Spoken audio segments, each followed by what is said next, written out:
Alright, so we're going to do this review thing with books too. So this is Psychology of Learning for Instruction by Driscoll. I just finished chapter 1. So here's what we're going to do.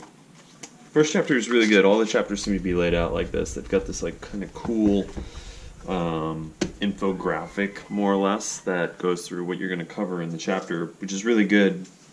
Because it does actually sum it up nicely, so I think I could easily see me coming back to this in the event that I have to reference it.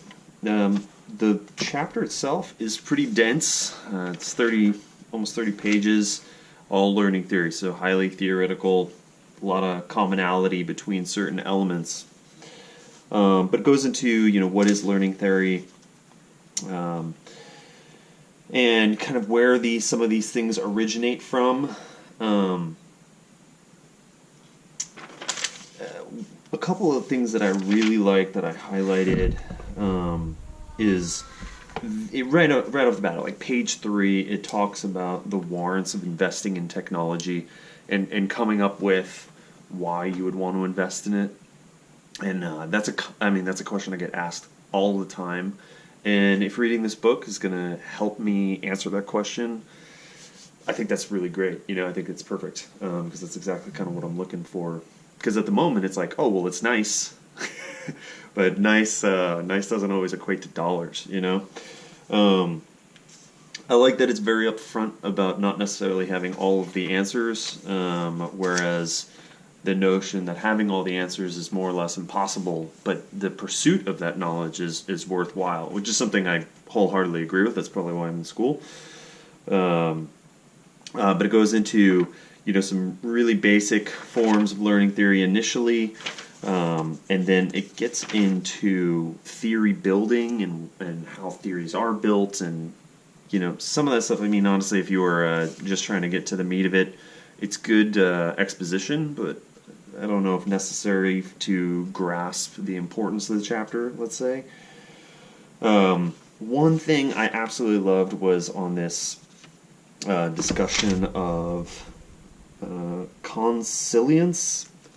If I'm butchering that, I should probably look that up. But it's this really cool concept that essentially, knowledge is fragmented. So you have these specialties, and the example they make is between psychology and biology and education and computer science, right? So you have these this expansive knowledge continuing to go.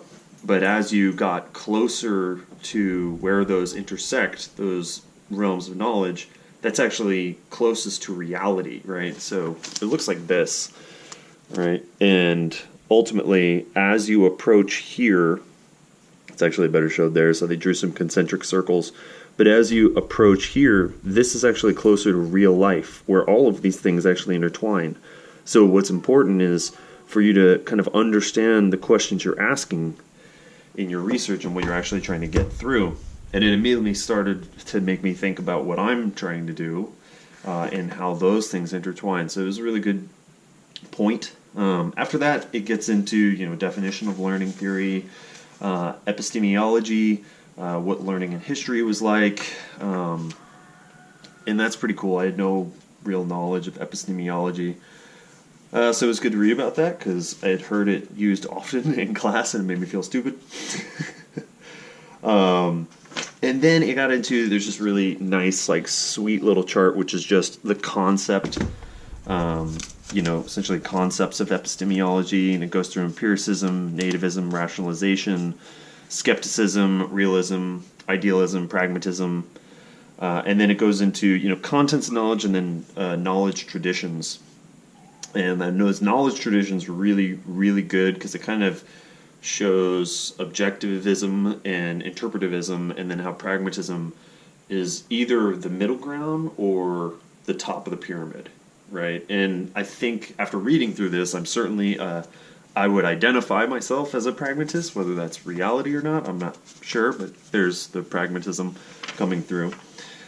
And it was really good because in the article that I'd read earlier, it made some assumptions about what meaning is, especially when we were talking about the cognitive side, and it was like, oh, well, things that had inherent meaning to them, but meaning was not necessarily defined, so it was just like, meaning in the abstract, and meaning in the abstract means nothing to me, whereas meaning in the specific is specific. And they actually did a really good job of explaining it, in the sense that, like, oh, well, that's not the way you're supposed to do it. Well, it worked for me. That worked for me is actually meaning, as in the meaning is incredibly personal, which I agree with, which gets into the cognitive and the constructivism sides, which are really individual learner-based strategies. But those learner-based strategies requires the learner to be motivated.